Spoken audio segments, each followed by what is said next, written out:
I'm Marci Baker, and if you're watching this video, then you're probably signed up for my Serendipity Double Dippity class, which is based on some books that Sara and Nephew wrote, Serendipity and Double Dippity More Serendipity. Both books are based on the concept of stacked repeats, where we have 6 layers of fabric that are matched to pattern, and then we cut triangles or diamonds out of them, and we get our designs. This is the fabric, the original fabric that I started with on this, and these are the designs that we got when we cut triangles or diamonds out of that fabric. So what I want to share with you is how to choose a good fabric, how to know that you have enough repeats of that fabric, and then how to layer it so if you can come to class with those layers done, you can start cutting, seeing neat designs, and then start picking fabrics to go with it so that you can frame each of those blocks and just kind of frame them. I mean, that's what Sara's designs do. They frame and focus in on each of those designs. So let's look at what types of fabrics to choose. In the book, she says, let's get large print, high contrast. And I want to show you what I chose whenever she was teaching me this. There was a new fabric out at the time, and this was it. Large print, high contrast. And this is what I was leaning towards. And let me take this down and you can see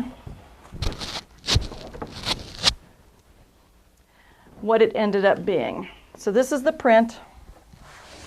And as I layered it and stacked it and cut it, I started getting designs that look like this when I started putting my blocks together. I've got daffodils back. And then there were times that I got my favorite candy, the orange slices. And then there was even one that looked like the top of a pumpkin. These are not, I mean, these are very similar. These are kind of different and not that great.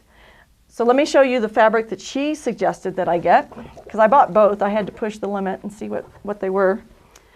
She suggested this fabric.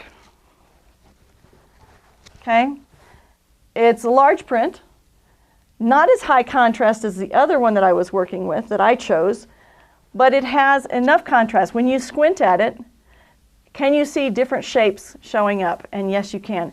Let me show you what those blocks look like when I stacked and put them together.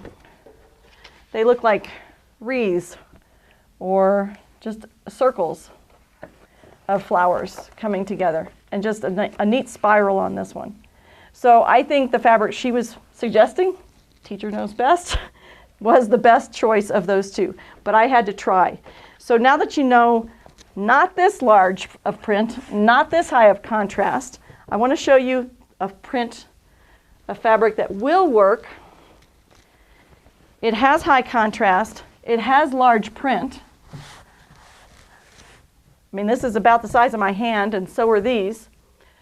But the neat thing about this is it has smaller pieces breaking up the background, whereas this was solid green in between. So this is going to give me some nice cuts. Those pieces that get cut out of these flowers, the large flowers, they're going to look very similar to each other. But there's such a variety, you're going to be able to do some selective cutting and maybe get less of that. But this would be a really neat fabric. Unfortunately, I don't have it layered to show you, but this would be the type that you would be looking for. And here's another example of one that I do have done with some samples. This one here, which has been a popular print. I cut out some diamonds and triangles, and these are the type of designs. And I'm going to show you, I do a comparison here, but this is a 3 or 4 inch wide design with some 1 inch or 2 inch in it, and it's got overlapping and a dark background. And these are some of the designs. Here are some more, just some really interesting shapes. And if we compare back to this fabric, my original one, and this is the pattern that we do in class. I call them framed star. Notice the shapes are about the same size between these two, but this has a light background and this has a dark background. This is higher contrast, and therefore the designs that you get stand out more in the shape. But if you want something more subtle, then look for something like this with a light background. More high contrast, more design, more movement, go with the higher contrast with the dark background. Okay, so those are some options. And what we need to watch for is what kind of repeat we have on those fabrics. And you might go, well, how do you know what the repeat is? We're going to look at the selvage edge of the fabric, and we're going to count.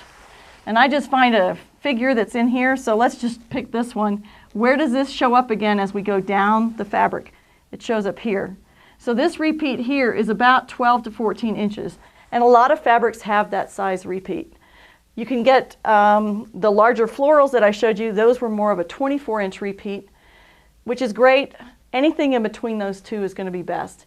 We're going to be ending up cutting 3 to 3 3/4 inch triangles and diamonds, so we'll be getting strips out of this. And if you only have a 9-inch wide repeat, from here to here is only 9 inches, you only get 2 slices out of that, so it's not as much. So go for at least a 12-inch, if not a 24-inch. 24-inch, obviously, you're going to need more fabric.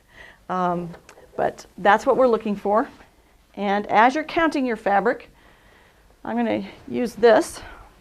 One of the first things that I have you do once you've gotten your repeat figured out in your yardage is that we take the fabric and we tear it down the middle. This is torn down the middle of it because I used the other half for all those blocks that you saw.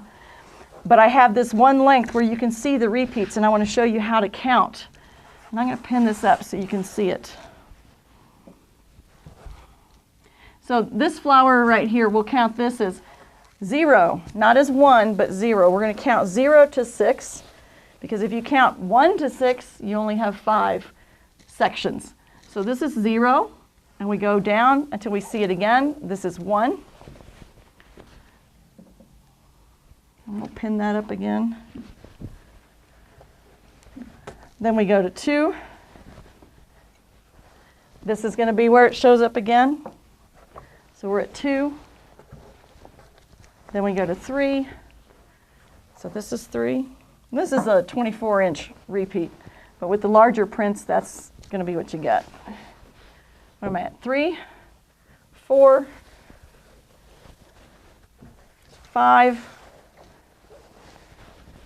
and the last one is 6, plus a little bit extra. That's how you count for your 6 repeats. So before you have the fabric shop cut the fabric, make sure you start with 0 for a shape, and then find 6 more of those shapes, and that will give you 6 repeats to cut up. Okay? That's counting your 6. Make sure you have 6. So once you've gotten your yardage length, then go ahead and take and cut it in half, because we're not gonna need that much of it. So tear it down the middle, just somewhere down the middle. And we're going to work with fabric that is this long. We're going to be it's 22 inches wide instead of 44 inches wide. So here are I have the 2 ends of the fabric. This is the beginning of one end, and it's the big flower. And this fabric has been cut rather than torn. So I want to get a straight edge on that. And we're going to get a straight edge by tearing it. So I'm going to snip this on the selvage, and I'm going to tear across. And if you want to, you can actually snip from the middle part and then tear to the selvage, and you'll have less strings hanging off. Okay, so I have a straight edge, and it's going to ravel some, but don't worry about that. We're going to trim anyway. You can press that back out. And notice so if this is my 0, and it's the full circle of that center of the flower, this is what I had at the other end.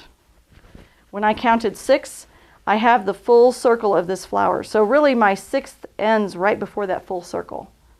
So I can take and snip on the edge just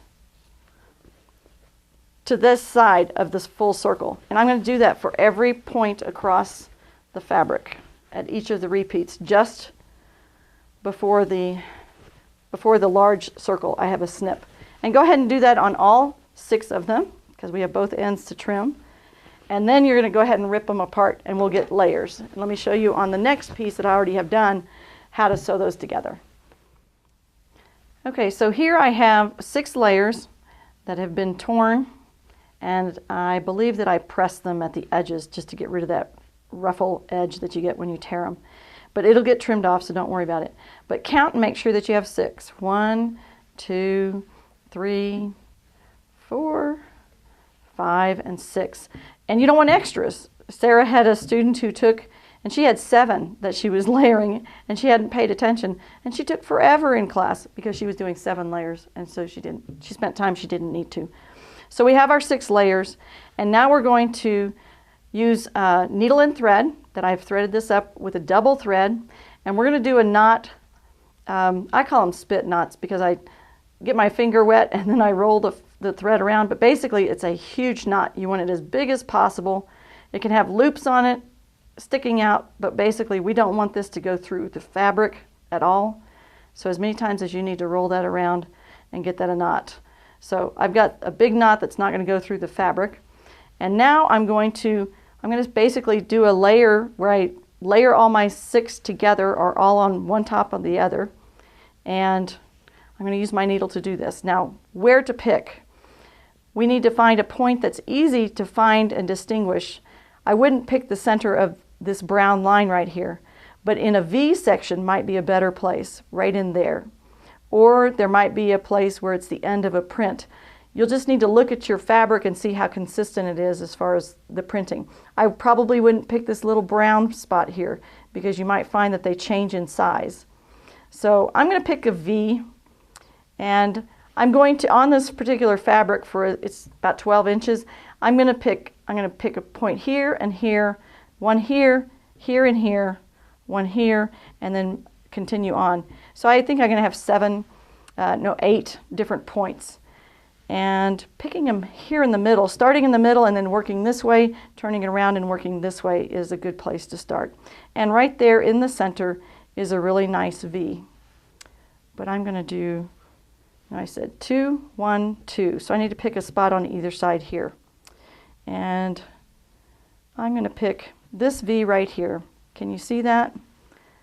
That point right there is what I'm going to be looking at. And I'm going to take my needle, and I'm going to put it through that top one, flip the fabric back, put my needle down on the second one, flip the fabric back, and basically pull the fabric up onto the needle in that same spot. And if you want to count again and make sure you still have 6 and not 5 or 7, then go ahead and do that. But I'm just taking and putting the needle on that same spot, making this nice and smooth. Just get that needle in that same spot. And go ahead and pull it through, and if you made a good knot, it's not going to come through those layers. And on the back side, I then flatten it out, and we're going to make a big knot just like the other one, but in a different way. And then I'm going to take my needle and I'm going to pull on it, and I hold my finger down on that until I tighten that up. And I'm going to make that knot probably 4 or 5 times because I need a big knot on this side that won't go through. I don't want it to pop. And each time I'm making the next knot, I kind of get that thread underneath the knot, and that makes it even bigger. Rather than a row of knots, it's one knot that's kind of growing on itself. And then I go ahead and clip that off. We're going to do that. So we've got it there. Now we're going to pick a spot over here, and we'll get that one done. Again, make your knot, and then you're going to do all of those layers together. So here's my other point that I'm going to pick for a V, and I'm just picking that fabric up and then making the knot on the back side. And again, these fabrics are not nice and smooth yet, but we will make them smooth. And one note from in a class, the fabric I use is from quilt shops rather than from large chain stores. The larger chain store fabrics can be not as good a quality, and therefore whenever you tear them this way, or that you have the way they print it, I've seen it to where this pattern here does not match the pattern further down on the fabric. So the better quality fabric, the better this project's going to go for you. So we go ahead and tie that knot. Keep it tight because you want all those layers not to have any give or play in them.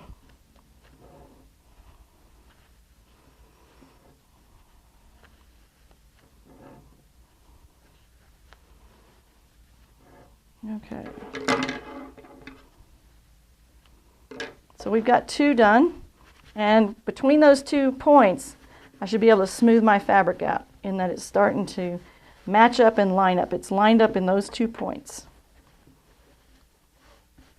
Then we're going to work towards a point in here, and then these 2. Go ahead and do that to all of them. And once you get done with all those layers, and these should line up, then you can go ahead and take an iron and flatten those and smooth those out. The iron will help keep those layers stuck together. So as you travel to class, you can go ahead and fold it, but then we can go ahead and press it again whenever you get back to class. So that's what you need to do to prepare those layers with the knots.